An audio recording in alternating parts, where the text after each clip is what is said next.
The JJ Wetherholt hype train is now officially boarding. Please have your tickets ready. Plus, what other prospects made really good impressions this past year that has fans excited for 2026?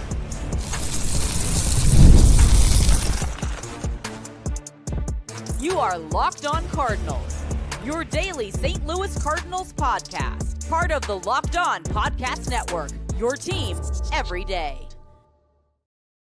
Hey there, Cardinals fans. I'm JD Hafron, a former national radio sports anchor, born and raised in St. Louis, a lifetime Cardinals fan. I'm your host for Locked On Cardinals, part of the Locked On Podcast Network, covering your team every day. Thank you to our everydayers for being here with us throughout the season and now into the off season. And for those of you who are new to the program, welcome in. We hope you enjoy the content. This is a show that serves Cardinal Nation and gives you all the info about the birds on the bat. Today's episode brought to you by FanDuel. Right now, new customers can bet just $5, and if your bet wins, you'll get $300 in bonus bets to use across the app, so download the app today.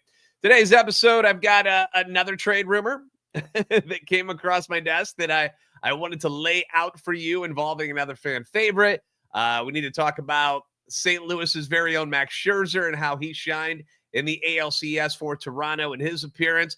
Shohei Ohtani has maybe the greatest MLB game of all time ever. But we're going to start with a piece that was done by John Denton. He covers the Cardinals for MLB.com. If you're unfamiliar with him, make sure you give him a follow on his socials. I'm going to link the story in the description down below and in the show notes for our audio-only listeners.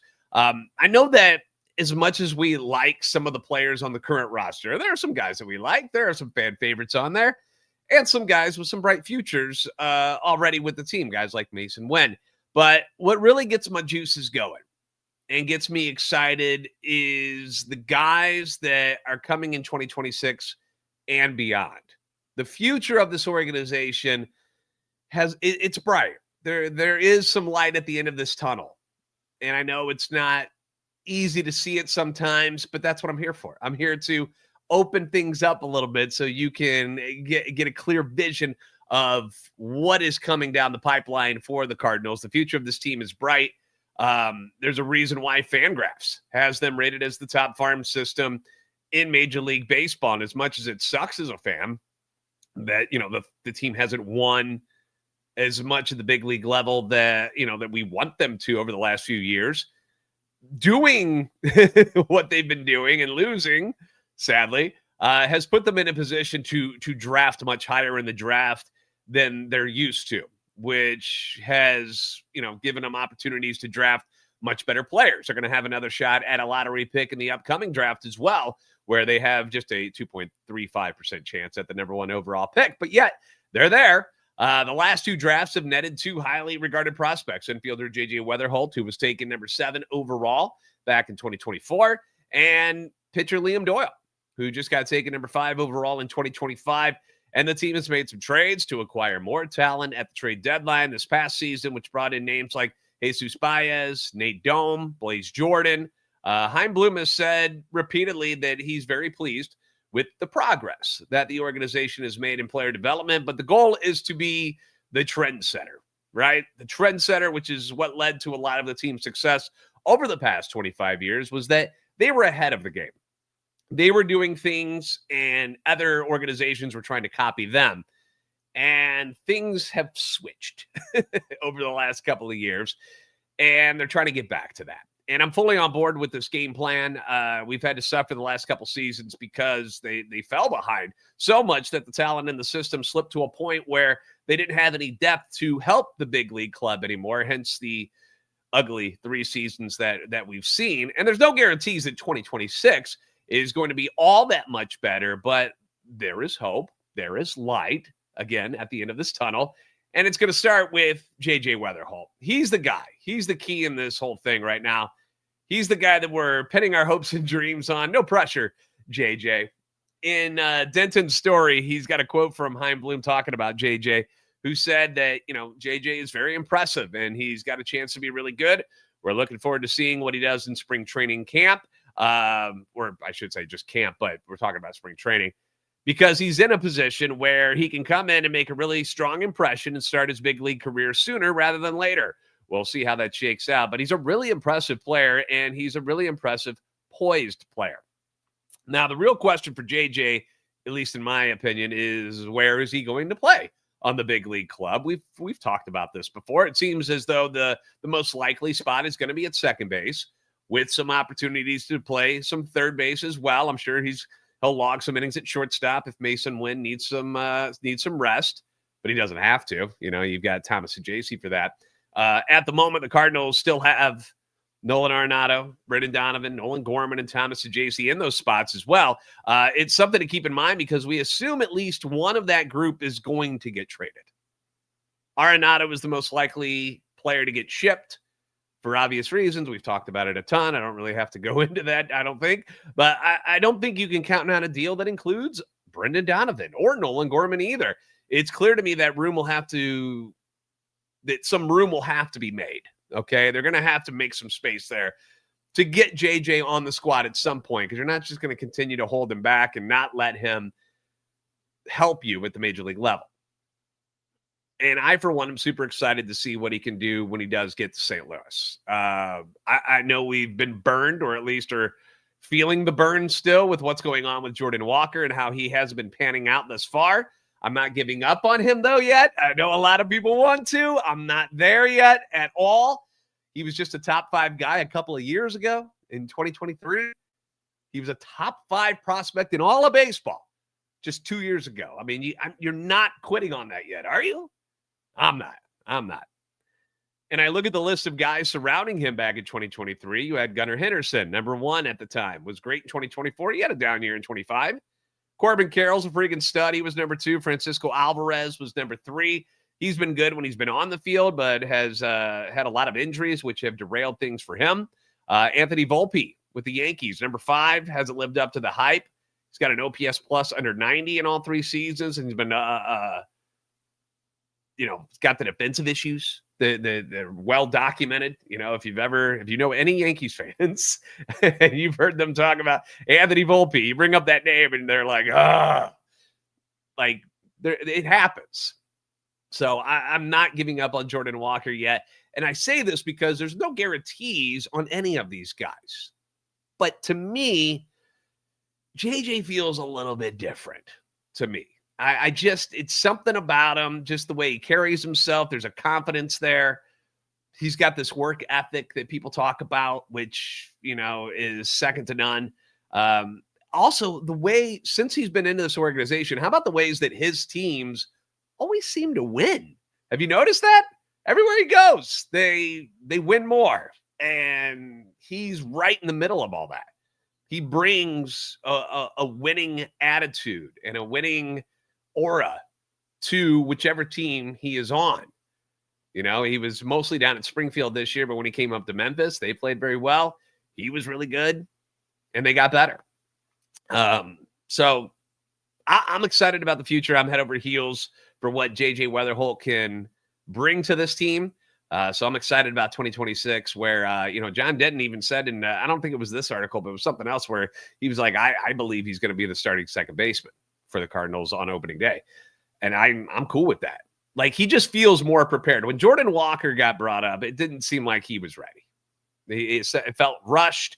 It didn't seem like they needed to do it, and yet they did it. And we've kind of seen the consequences of that action. So, but JJ feels like he's ready. Obviously, he's more mature. He's an older guy. He went through college already. So he's better prepared for what Major League Baseball is compared to where Jordan Walker was. And that's no slight on Jordan Walker. He was just a kid, though. So, I hope he can turn it around, obviously, but I'm really excited if you can't tell about JJ Wetherholt's future. But JJ wasn't the only one who turned heads this year. We're going to give you some other names. Those are coming your way next on Locked On Cardinals.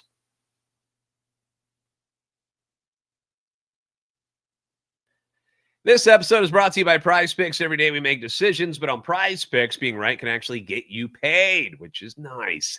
Don't miss the excitement of the football season with PrizePicks, where it's good to be right. Playing PrizePicks, it's a very fun and simple way to add more excitement to your football experience of just watching the game. You just pick more or less on player projections, so you can go with Patrick Mahomes and his passing yard. He's going to have Rashee Rice back in action. The Chiefs starting to look more and more like the Chiefs were used to. So that's obviously something. Maybe a running back, Saquon Barkley, Bijan Robinson, some of these guys, if you think they're going to rush for a touchdown, boom, put them in your lineup and you're in the game. It's very quick. You make your lineup in under a minute, so it's not going to bog you down with like, oh my gosh, do I need to do this? No, it's not stressful. It's fun. Prize Picks also added stacks. So if you want to ride with a player, say someone like rookie Jackson Dart from the Giants, dual threat QB, you can select his pass yards, rush yards, touchdowns, all in one lineup, which is pretty cool. They also added the new injury reboot feature. We've all been burned by early game injuries. It's happened to all of us. And if your player leaves early and doesn't return, it's not going to count against you. So they're doing you a solid there. So download the Prize Picks app today.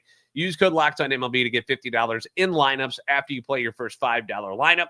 That's code LOCKEDONMLB for $50 in lineups after your first $5 lineup. Prize Picks. It's good to be right.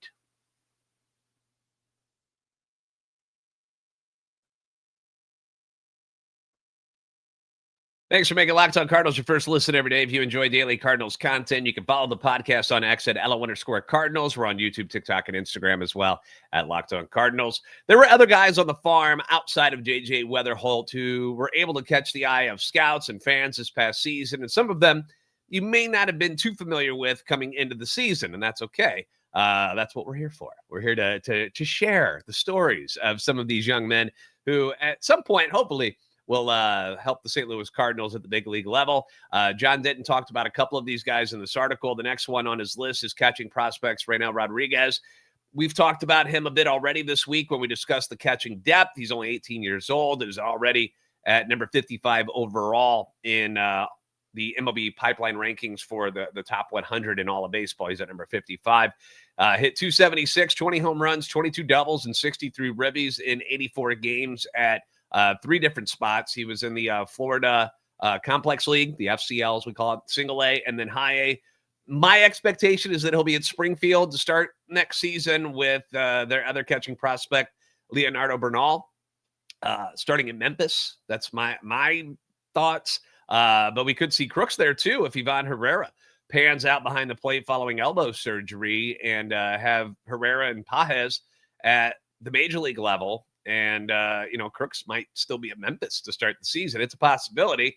It all kind of depends on how Ivan's elbow is and whether or not they still think of him as a catcher. Or you could see all 3 of them on the roster if Herrera's just going to be a DH again. That's a possibility too.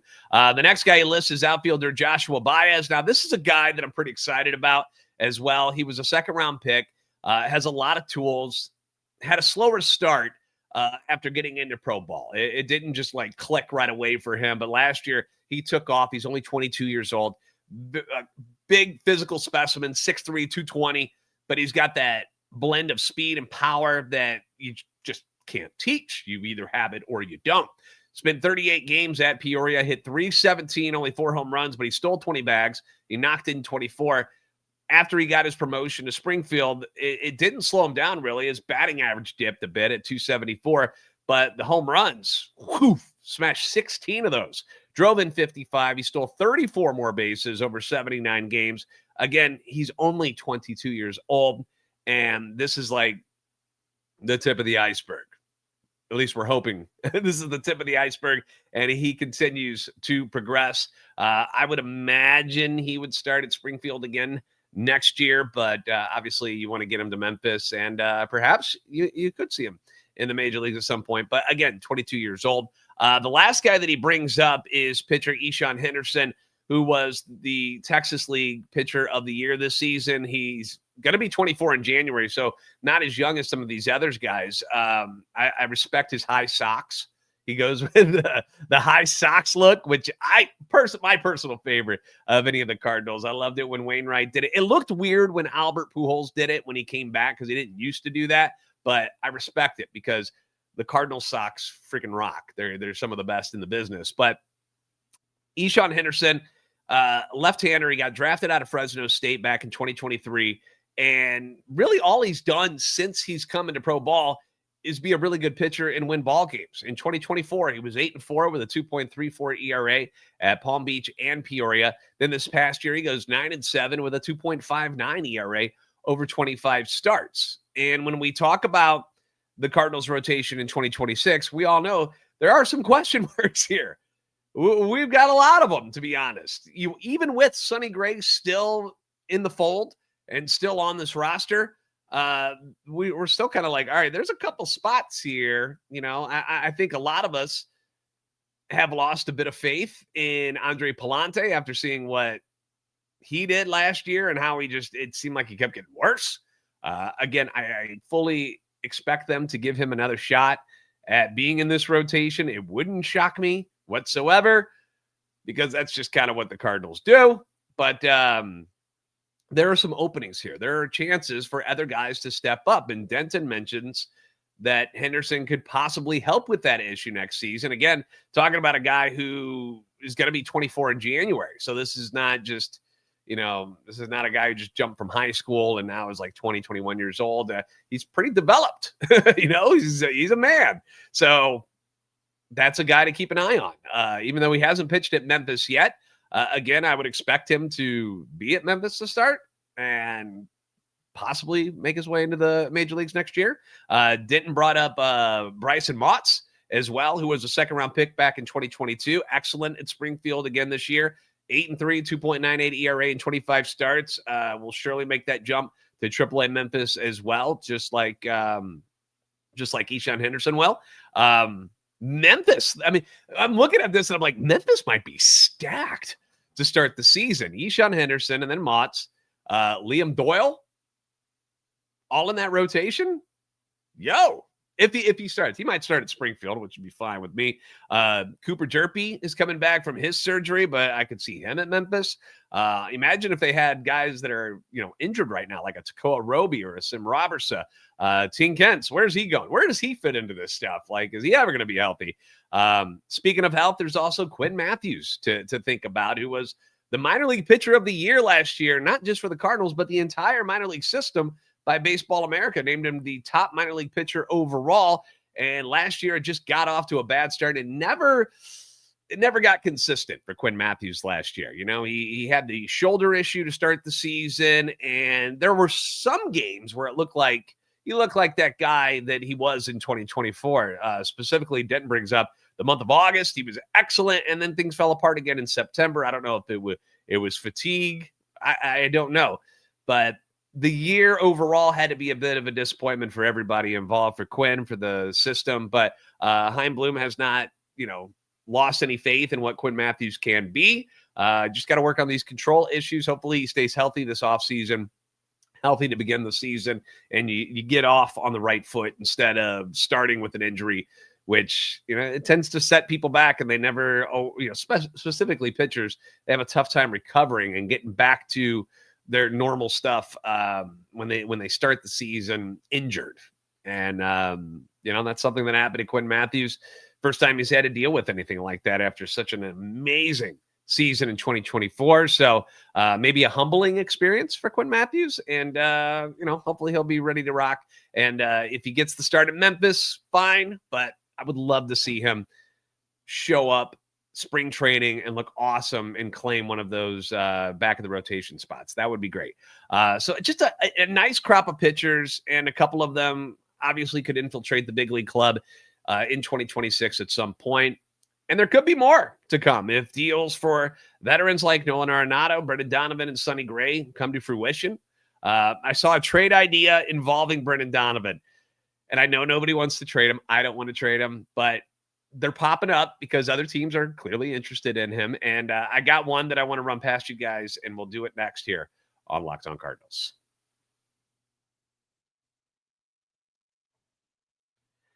The NFL season is here, and FanDuel has an offer you don't want to miss right now. New customers can bet just $5 and get $300 in bonus bets if you win. That's right. You pick a bet, you put down $5, and if it hits, you're going to unlock $300 in bonus bets to use across the app. FanDuel is great. If you haven't tried it before, you should, okay? Because it gives you so many different ways to play. and have fun. You got parlays, you got player props, you've got live lines during the games. You see a trend going on in the game, you want to jump in and take advantage of it, you do it. This weekend, we've got Rams and Jaguars, early game on Sunday morning in London. Commanders at Cowboys. You got my Packers in Arizona, who last check, I'm not sure if Kyler Murray is playing yet or not.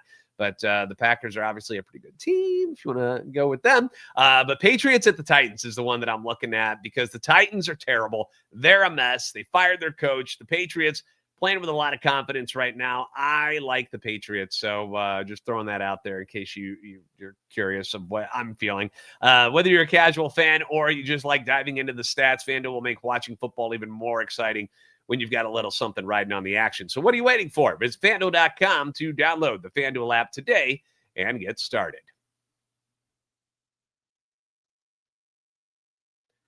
Thanks for making Locked On Cardinals your first listen every day. For your second listen, check out Locked On MLB Game Night. Every game, every night until a World Series champion is crowned. Get local analysis, but on a national scale. You can find MLB Game Night on the Locked On MLB YouTube channel or wherever you listen to your podcast. Brendan Donovan is an invaluable piece, in my opinion, to the Cardinals team and clubhouse. We love him. The players love him. We aren't trying to trade someone who at the moment doesn't make a whole lot of money, is versatile in the field with he's already got a gold glove, on his mantle, is arguably the best hitter that the Cardinals have, averaging an OPS plus of 117 in his 4 years with the club. You can make arguments that it's Ivan Herrera. But for a guy that's been able to do the same, consistently over the last few seasons, Brendan Donovan's been that guy. Had some injuries this year, and obviously that's taken away from some of his stats from 2025, but he was still awesome when, he was in the lineup. You loved him. I preferred him better at the number 3 spot in the lineup than in the leadoff spot, but when Newbar started to falter again, somebody got to hit leadoff. So here's the thing, though.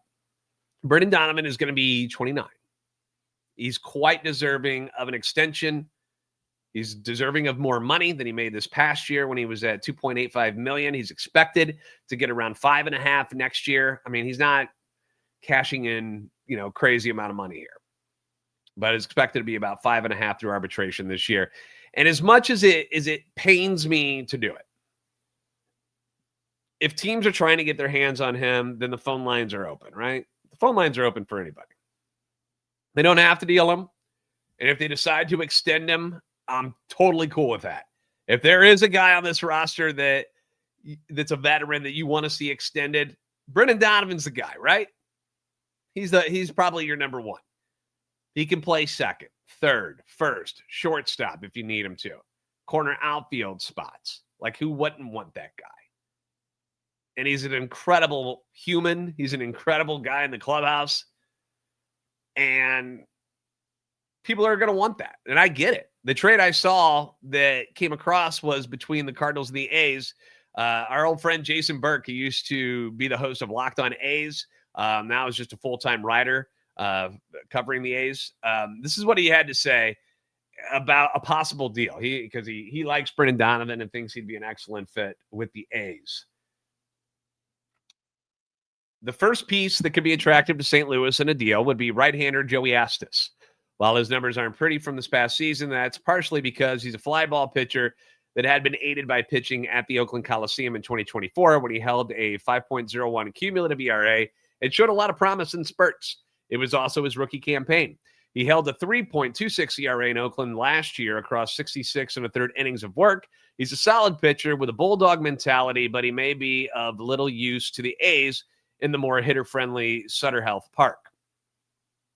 St. Louis, on the other hand, is a much more pitcher-friendly venue, and he would do well there. Busch Stadium ranks 29th in home run factors, ahead of just Pittsburgh, which is an in-division ballpark.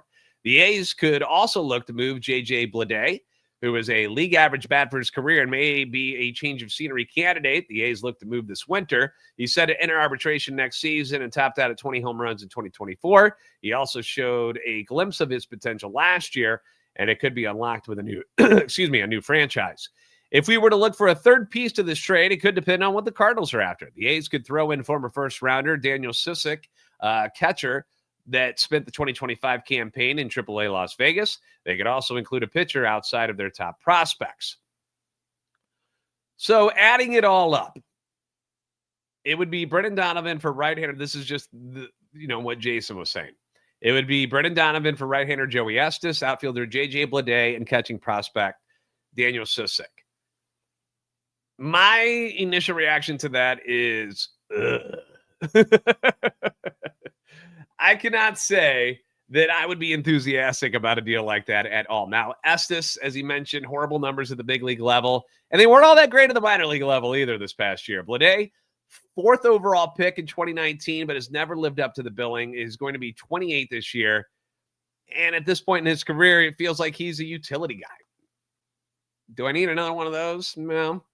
And then the last thing the Cardinals need at this point is another catching prospect when they already got a bit of a logjam at the catching position in their system already. Looking at the A's, I'm not opposed to Estes if there's more pitching coming, because that's really, if I'm Chaim Bloom, that's what I'm targeting. I don't need a utility outfielder. I don't need another catcher at this point. I just need more arms. I need more bites at the apple, the pitching apple. I need a chance to get my hands on more pitching. So I would like somebody like a starter like Jacob Lopez, who doesn't make a lot of money. Left-hander. He had some decent numbers this past year. Would the A's be willing to move on from him? Unless you're moving Pedro Pajes, I don't need another catcher. So I'd be looking at arms, and I'm talking about, and he mentioned not top prospects, but I'm moving out a first rounder in Susick. I think it was like number 11 overall in their MLB pipeline projections of, like their rankings. So I don't want him, but how about a guy like Henry Baez or Eduardo Nunez?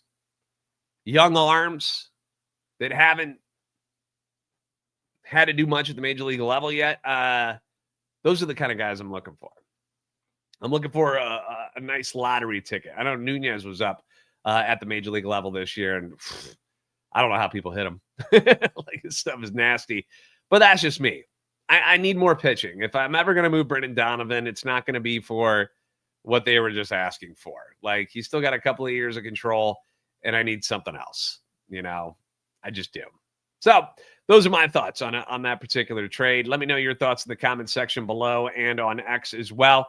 Real quick, I want to call out Max Scherzer. Loved it. Max Scherzer on Thursday night, 5 2/3, 2 runs, struck out 5 in their victory, which was his first playoff win in 6 years. Game 1 of the 2019 World Series with the Nationals was his last one. Became the 4th starting pitcher to win a postseason game at age 41 or older, joining Roger Clemens, Kenny Rogers, and Dennis Martinez. Averaged 94.2 miles an hour on his fastball, tied for the highest average fastball velocity in a game this season for him, and also generated 6 swings and misses on the curveball. Regular season did not go well. We know this. He was clearly amped up for this postseason appearance and probably felt pretty fresh.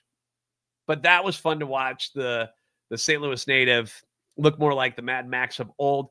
Free agent at the end of the season, he made $15.5 million this past year. The Cardinals are not going to give him $15.5 million, at least I don't think.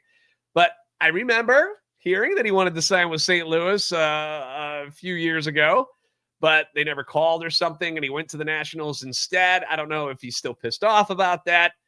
I know it's slim to none as far as chances that he would want to come to St. Louis, because I'm sure if he's going to pitch again next year, he'd want to be with somebody who's got a chance to go to the postseason right away. But man, he would look good in the Cardinal uniform to end his career. Bring the guy home, or at least give him a call. I'm just throwing it out there. And then can we also give a shout out to Shohei Ohtani real quick? Holy crap. Can you believe the game that he just had on Friday night? Not only was he dominant pitching-wise, but then he clubs 3 home runs. Unbelievable. Unbelievable. Is he worth the $700 million? It was one game, but woo, that was a fun game to watch, man. Shohei Ohtani putting on a show last night for the Dodgers fans. So Dodgers sweep the Milwaukee Brewers. They're on to the World Series. We find out tonight, Seattle or Toronto. It's 3-2 Seattle after or it's not tonight. That game's not tonight, is it? Tomorrow on Sunday is when that game will take place. But Eugenio Suarez hitting that grand slam. That was huge. 2 home runs in the game. Cal Raleigh goes yard again. So 3-2 Seattle. Series headed back to Toronto. So it's been a fun playoffs. The only thing missing, St. Louis Cardinals. That would make it even more fun, right? All right. Thanks for making Locked On Cardinals your first listen every day. If you haven't already, give us a follow on X at @LO_Cardinals and at JD Sports Radio, TikTok, and Instagram at Locked On Cardinals. Please like and subscribe on YouTube if you haven't already. It really helps the channel grow and gets more Cardinal fans involved in this thing that we love to call Locked On Cardinals. You guys are the best fans in baseball for a reason, and we will see you next time on Locked On Cardinals.